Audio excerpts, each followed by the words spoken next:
Tosca, de Isabel Allende.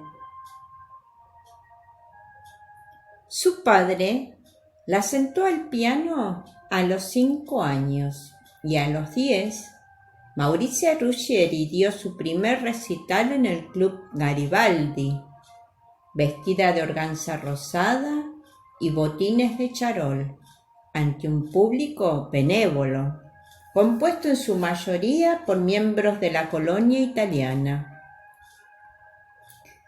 Al término de la presentación, pusieron varios ramos de flores a sus pies y el presidente del club le entregó una placa conmemorativa y una muñeca de loza, adornada con cintas y encajes.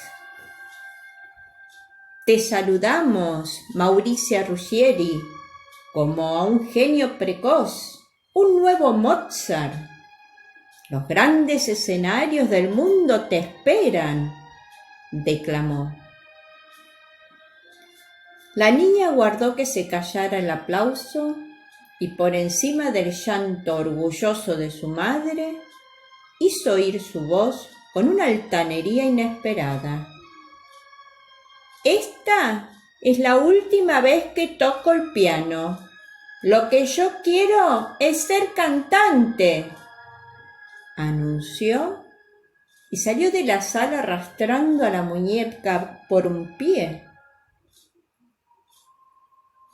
Una vez que se repuso del bochorno, su padre la colocó en clases de canto con un severo maestro, quien por cada nota falsa le daba un golpe en las manos, lo cual no logró matar el entusiasmo de la niña por la ópera. Sin embargo, al término de la adolescencia se vio que tenía una voz de pájaro, apenas suficiente para arrullar a un infante en la cuna, de modo que debió de cambiar sus pretensiones de soprano por un destino más banal. A los 19 años se casó con Ezio Longo, inmigrante de primera generación en el país, arquitecto sin título y constructor de oficio, quien se había propuesto fundar un imperio sobre cemento y acero, y a los 35 años ya lo tenía casi consolidado. De muerte era incapaz de apreciar aquellos vacilantes trinos de gorrión, no solo por no poner en evidencia las lagunas de su cultura, sino sobre todo por respeto a las inclinaciones artísticas de su mujer. Era un hombre optimista y seguro de sí mismo, pero cuando Maurizia anunciaba llorando que estaba encinta, a él le vino de golpe una incontrolable aprensión. Sintió que el corazón se le partía como un melón, que no había cabida para tanta dicha en este valle de lágrimas. Se le ocurrió que alguna catástrofe fulminante devastaría su precario paraíso y se dispuso a defenderlo contra cualquier interferencia. La catástrofe fue un estudiante de medicina con quien Maurizia se tropezó en un tranvía. Para entonces había nacido el niño, una criatura tan vital como su padre, que parecía inmune a todo daño, inclusive al mal de ojo, y la madre ya había recuperado la cintura. El estudiante se sentó junto a Maurizia en el trayecto al centro de la ciudad. Un joven delgado y pálido con perfil de estatura romana. Iba leyendo la partitura de Tosca y silbando entre dientes un aria del último acto. Ella sintió que todo el sol del mediodía se le enternizaba en las mejillas y un sudor de anticipación le empapaba el corpiño. Sin poder evitarlo, tarareó las palabras del infortunado Mario saludando al amanecer, antes de que el pelotón de fusilamiento acabara con sus días. Así, entre dos líneas de la partitura, comenzó el romance. El joven se llamaba Leonardo Gómez y era tan entusiasta del bel canto como Mauricia. Durante los meses siguientes, el estudiante obtuvo su título de médico y ella vivió una por una todas las tragedias de la ópera y algunas de la literatura universal. La mataron sucesivamente Don José, la tuberculosis, una tumba egipcia, una daga y veneno. Amó cantando en italiano, francés y alemán. Fue Aida, Carmen y Lucía en Lammermoor. Y en cada ocasión, Leonardo Gómez era el objeto de su pasión inmortal. En la vida real, compartían un amor casto, que ella anhelaba consumar sin atreverse a tomar la iniciativa y que él combatía en su corazón por respeto a la condición de casada de Mauricia. Se vieron en lugares públicos y algunas veces lanzaron sus manos en la zona sombría de algún parque. Intercambiaban notas firmadas por Tosca y Mario, y naturalmente llamaron Scarpia a Ezio Longo, quien estaba tan agradecido por el hijo, por su hermosa mujer y por los bienes otorgados por el cielo, y tan ocupado trabajando para ofrecerle a su familia toda la seguridad posible, que de no haber sido por un vecino que vino a contarle el chisme de que su esposa paseaba demasiado en tranvía, tal vez nunca se habría enterado de lo que ocurría a sus espaldas.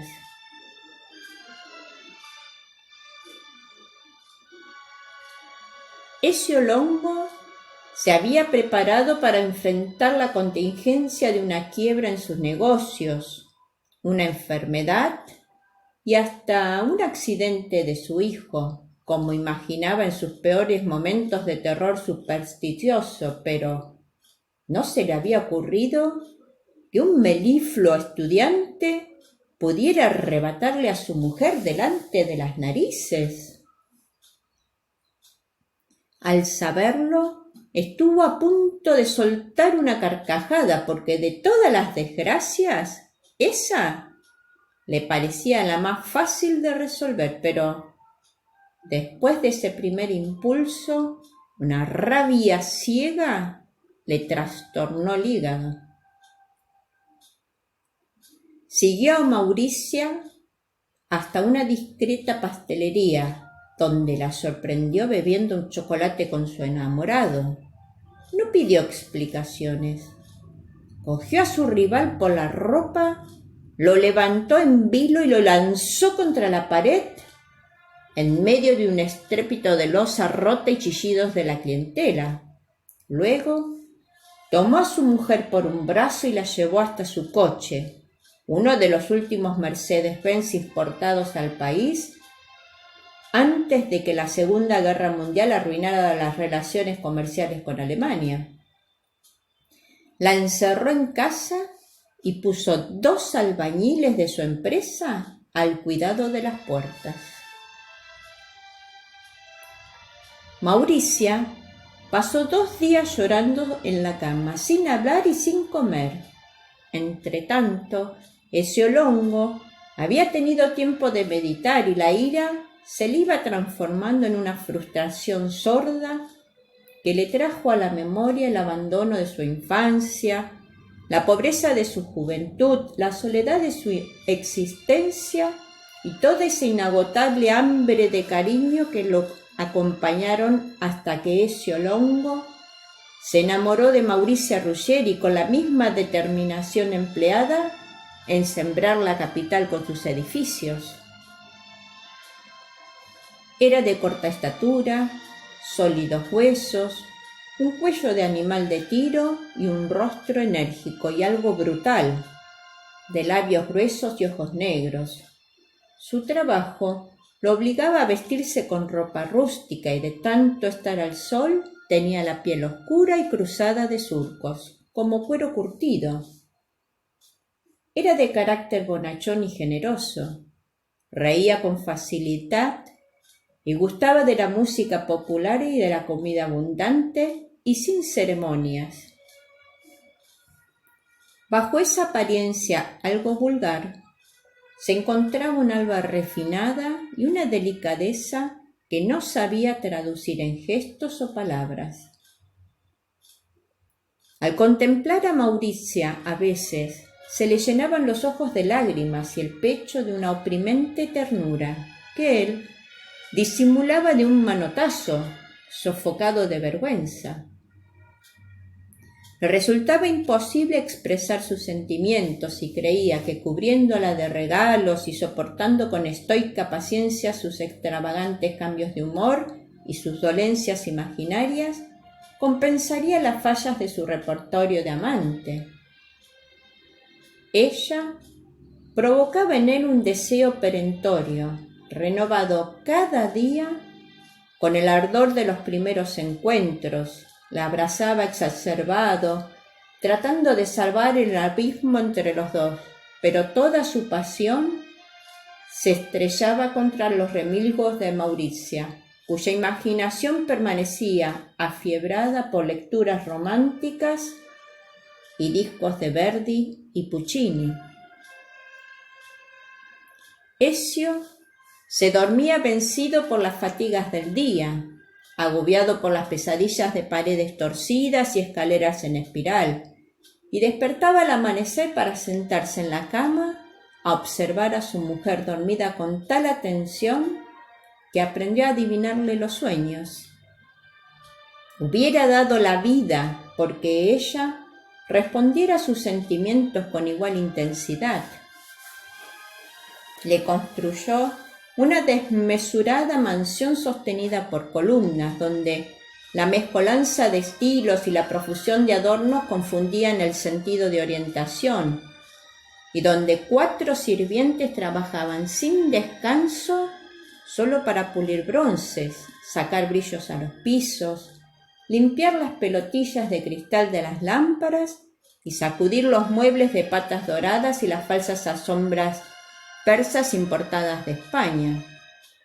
La casa tenía un pequeño anfiteatro en el jardín, con altoparlantes y luces de escenario mayor en el cual Maurizio Ruggeri solía cantar para sus invitados. Ezio no habría admitido ni en trance que conoció a Maurizio Ruggeri y creyó haber conquistado una diosa.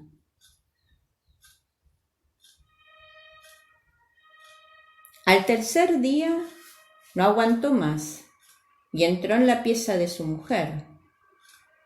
«Por nuestro hijo, Mauricia, debes sacarte de la cabeza esas fantasías. Ya sé que no soy un romántico, pero si me ayudas, puedo cambiar. Yo no soy hombre para aguantar cuernos y te quiero demasiado para dejarte ir. Si me das la oportunidad, te haré feliz, te lo juro». Por toda respuesta, ella se volvió contra la pared y prolongó su ayuna 2 días más. Su marido regresó.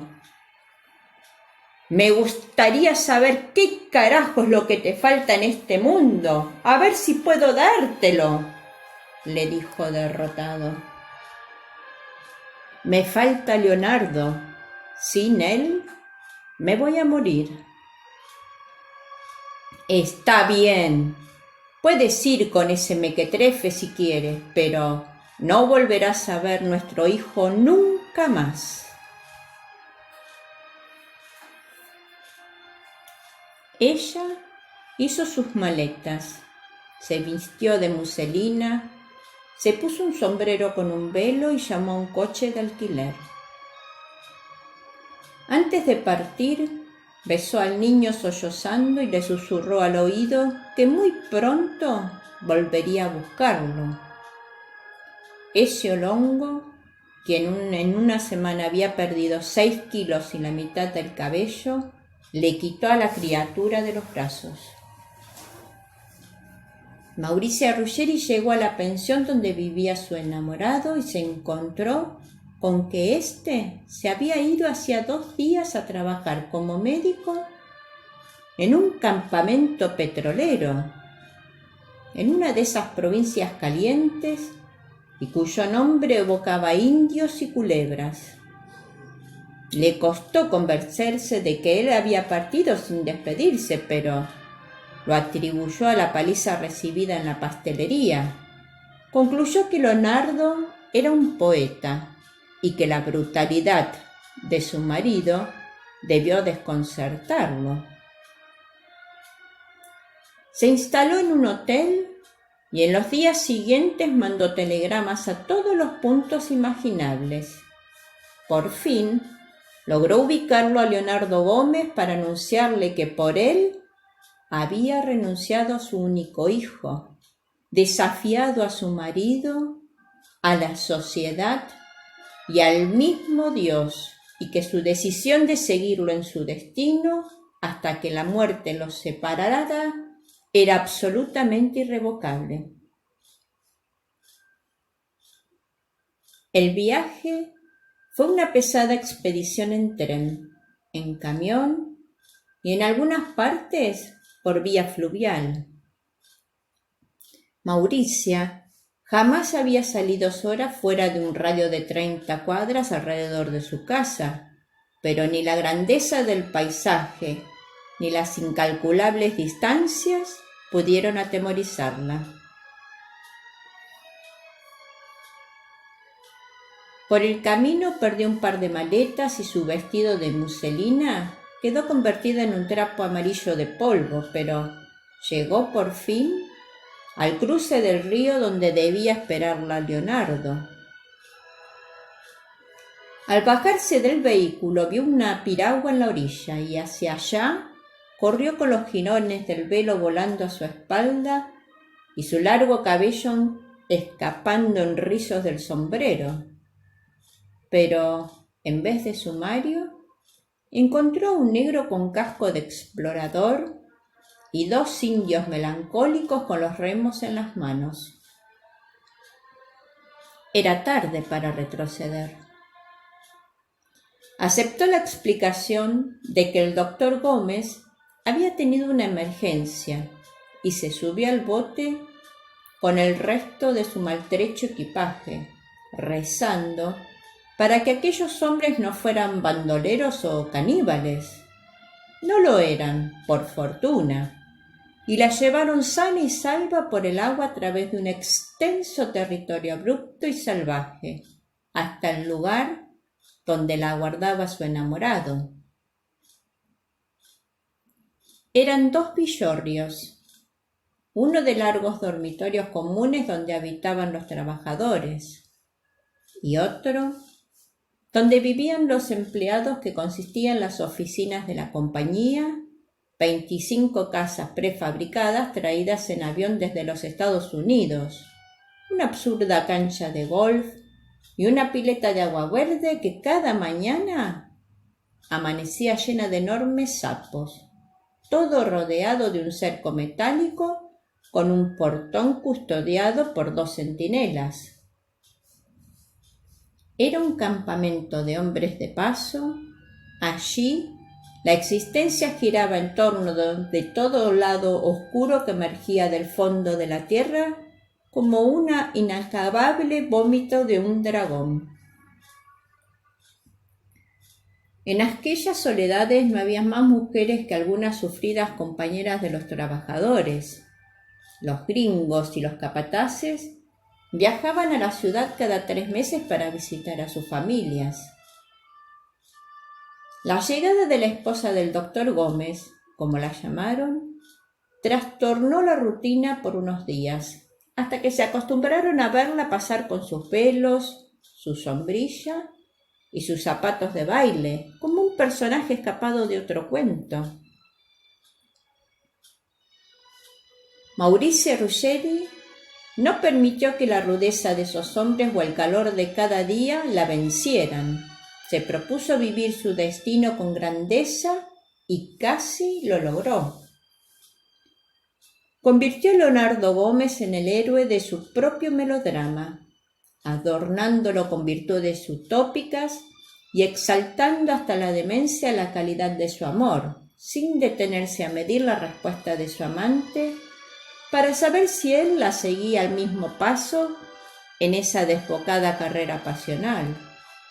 Si Leonardo Gómez daba muestra de quedarse muy atrás, ella lo atribuía a su carácter tímido y su mala salud, empeorada por ese clima maldito.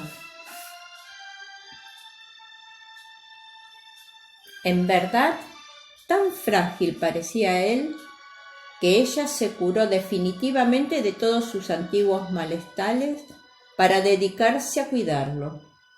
Lo acompañaba al primitivo hospital y aprendió los menesteres de enfermera para ayudarlo. Atender víctimas de malaria o curar horrendas heridas de accidentes en los pozos le parecía mejor que permanecer encerrada en su casa, sentada bajo un ventilador, leyendo por 100ª vez las mismas revistas añejas y novelas románticas. Entre jeringas y apósitos, podía imaginarse a sí misma como una heroína de la guerra, una de esas valientes mujeres de las películas que veían a veces en el club del campamento. Se negó con una determinación suicida a percibir el deterioro de la realidad, empeñada en embellecer cada instante con palabras, ante la imposibilidad de hacerlo de otro modo. Hablaba de Leonardo Gómez, a quien siguió llamando Mario, como de un santo dedicado al servicio de la humanidad, y se impuso la tarea de mostrarle al mundo que ambos eran los protagonistas de un amor excepcional, lo cual acabó por desalentar a cualquier empleado de la compañía que pudiera haberse sentido inflamado por la única mujer blanca del lugar.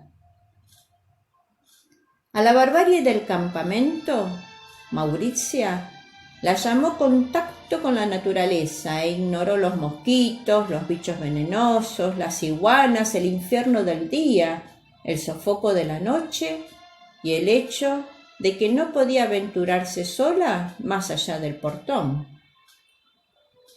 Se refería a su soledad, su aburrimiento y su deseo natural de recorrer la ciudad, vestirse a la moda, visitar a sus amigos e ir al teatro como una ligera nostalgia. A lo único que no pudo cambiarle el nombre fue a ese dolor animal que la doblaba en dos al recordar a su hijo, de modo que optó por no mencionarlo jamás. Leonardo Gómez trabajó como médico del campamento durante más de 10 años, hasta que las fiebres y el clima acabaron con su salud. Llevaba mucho tiempo dentro del cerco protector de la compañía petrolera. No tenía ánimo para iniciarse en un medio más agresivo y, por otra parte, aún recordaba la furia de ese Olongo cuando lo reventó contra la pared, así que ni siquiera consideró la eventualidad de volver a la capital. Buscó otro puesto en algún rincón perdido de donde pudiera seguir viviendo en paz, y así llegó un día a Agua Santa con su mujer, sus instrumentos de médico y sus discos de ópera. Era la década de los 50 y Maurizia Ruggeri se bajó del autobús vestida a la moda, con un estrecho traje a lunares y un enorme sombrero de paja negra, que había encargado por catálogo a Nueva York, algo nunca visto por esos lados. De todas maneras, Los acogieron con la hospitalidad de los pueblos pequeños, y en menos de 24 horas todos conocían la leyenda de amor de los recién llegados. Los llamaron Tosca y Mario, sin tener la menor idea de quiénes eran esos personajes, pero Mauricia se encargó de hacérselo saber. Abandonó sus prácticas de enfermera junto a Leonardo, formó un coro litúrgico para la parroquia y ofreció los primeros recitales de canto en la aldea. Mudos de asombro, los habitantes de Aguasanta la vieron transformada en Madame Butterfly sobre unos improvisados escenarios en la escuela, ataviada con una estrambótica bata de levantarse, unos palillos de tejer en el peinado, 2 flores de plástico en las orejas y la cara pintada con yeso blanco, tirineando con su voz de pájaro. Nadie entendió ni una palabra del canto, pero cuando se puso de rodillas y sacó un cuchillo de cocina amenazando con adentrárselo en la barriga, el público lanzó un grito de horror y un espectador corrió a disuadirla, le arrebató el arma de las manos y la obligó a ponerse de pie. Enseguida se armó una larga discusión sobre las razones para la trágica determinación de la dama japonesa, y todos estuvieron de acuerdo en que el marino norteamericano que la había abandonado era un desalmado, pero no valía la pena morir por él, puesto que la vida es larga y hay muchos hombres en este mundo.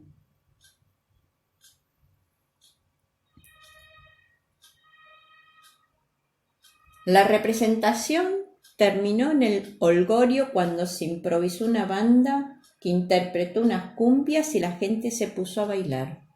A esa noche memorable siguieron otras similares: canto, muerte, explicación por parte de la soprano del argumento de la ópera, discusión pública y fiesta final. El doctor Mario y la señora Tosca eran 2 miembros electos de la comunidad. Él estaba a cargo de la salud de todos y ella de la vida cultural y de informar sobre los cambios en la moda. Vivía en una casa fresca y agradable, la mitad de la cual estaba ocupada por el consultorio. En el patio tenían una guacamaya azul y amarilla que volaba sobre sus cabezas cuando salían a pasear por la plaza. Se sabía por dónde andaba el doctor o su mujer, porque el pájaro los acompañaba siempre a 2 metros de altura, planeando silenciosamente con sus grandes alas de animal pintarrajeado. En Aguasanta vivieron muchos años, respetados por la gente que los señalaba como un ejemplo de amor perfecto. En uno de esos ataques el doctor se desperdió en los caminos de la fiebre y ya no pudo egresar. Su muerte conmovió al pueblo. Temieron que su mujer cometiera un acto fatal, como tantos que había representando cantando, así es que se turnaron para acompañarla de día y de noche durante las semanas siguientes. Mauricia Ruggeri se vistió de luto de pies a cabeza, pintó de negro todos los muebles de la casa y arrastró su dolor como una sombra tenaz que le marcó el rostro de 2 profundos surcos junto a la boca y, sin embargo, no intentó poner fin a su vida. Tal vez en la intimidad de su cuarto, cuando estaba sola en la cama, sentía un profundo alivio porque ya no tenía que seguir tirando de la pesada carreta de sus sueños, ya no era necesario mantener vivo al personaje inventado para representarse a sí misma, ni seguir haciendo un malabarismo para disimular las flaquezas de un amante que nunca estuvo a la altura de sus ilusiones. Pero el hábito del teatro estaba demasiado enraizado. Con la misma paciencia infinita con que antes se creyó una imagen de heroína romántica, en la viudez construyó la leyenda de su desconsuelo. Se quedó en Agua Santa, siempre vestida de negro, aunque el luto ya no se usaba desde hacía mucho tiempo, y se negó a cantar de nuevo a pesar de las súplicas de sus amigos, quienes pensaban que la ópera podría darle consuelo. El pueblo estrechó el círculo alrededor de ella, como un fuerte abrazo para hacerle la vida tolerable y ayudarla en sus recuerdos. Con la complicidad de todos, la imagen del doctor Gómez creció en la imaginación popular. 2 años después, hicieron una colecta para fabricar un busto de bronce que colocaron sobre una columna en la plaza, frente a la estatua de piedra del Libertador. Ese mismo año abrieron la autopista que pasó frente a Agua Santa, alterando para siempre el aspecto y el ánimo del pueblo. Al comienzo la gente se opuso al proyecto, creyendo que sacarían a los pobres reclusos del penal de Santa María para ponerlos, engrillados, a cortar árboles y picar piedras, como decían los abuelos que habían sido construida la carretera en tiempos de la dictadura del benefactor, pero pronto llegaron los ingenieros de la ciudad con la noticia de que el trabajo lo realizarían máquinas modernas en vez de los presos. Detrás de ellos vinieron los topógrafos y después las cuadrillas de obreros con cascos anaranjados y chalecos que brillaban en la oscuridad. Las máquinas resultaron ser unas moles de hierro del tamaño de un dinosaurio, según los cálculos de la maestra de la escuela, en cuyos flancos estaba pintado el nombre de la empresa Ezio Longo e Hijo. Ese mismo viernes llegaron el padre y el hijo a Agua Santa para revisar las obras y pagar a los trabajadores. Al ver los letreros y las máquinas de su antiguo marido, Mauricia Ruggeri se escondió en su casa con puertas y ventanas cerradas, con la insensata esperanza de mantenerse fuera del alcance de su pasado. Pero durante 28 años había soportado el recuerdo de su hijo ausente, como un dolor clavado en el centro del cuerpo, y cuando supo que los dueños de la compañía constructora estaban en Agua Santa almorzando en la taberna, no pudo seguir luchando contra su instinto. Se miró en el espejo. Era una mujer de 51 años, envejecida por el sol del trópico y el esfuerzo de fingir una felicidad quimérica, pero sus rasgos aún mantenían la nobleza del orgullo. Se cepilló el cabello y lo peinó con un moño alto, sin intentar disimular las canas. Se colocó su mejor vestido negro y el collar de perlas de su boda, salvada de tantas aventuras, y en un gesto de tímida coquetería se puso un toco de lápiz negro en los ojos y de carmín en las mejillas y en los labios. Salió de su casa protegiéndose del sol con el paraguas de Leonardo Gómez. El sudor le corría por la espalda, pero ya no temblaba. A esa hora, las persianas de la taberna estaban cerradas para evitar el calor del mediodía, de modo que Mauricia Ruggeri necesitó un buen rato para acomodar los ojos a la penumbra y distinguir en una de las mesas del fondo a Ezio Longo y el hombre joven que debía ser su hijo. Su marido había cambiado mucho menos que ella, tal vez porque siempre fue una persona sin edad. El mismo cuello de león, el mismo sólido esqueleto, las mismas facciones torpes y ojos hundidos, pero ahora dulcificados por un abanico de arrugas alegres producidas por el buen humor. Inclinado sobre su plato, masticaba con entusiasmo, escuchando la charla del hijo. Mauricia los observó de lejos. Su hijo debía andar cerca de los 30 años, aunque tenía los huesos largos y la piel delicada de ella. Los gestos eran los de su padre. Comía con igual placer. Golpeaba la mesa para enfatizar sus palabras. Se reía de buena gana. Era un hombre vital y enérgico, con un sentido categórico de su propia fortaleza, bien dispuesto para la lucha. Mauricia miró a Ezio Longo con ojos nuevos y vio por primera vez sus macizas virtudes masculinas. Dio un par de pasos al frente, conmovida, con el aire atascado en el pecho, viéndose a sí misma desde otra dimensión, como si estuviera sobre un escenario representando el momento más dramático del largo teatro que había sido su existencia, con los hombres de su marido y su hijo en los labios y la mejor disposición para ser perdonada por tantos años de abandono.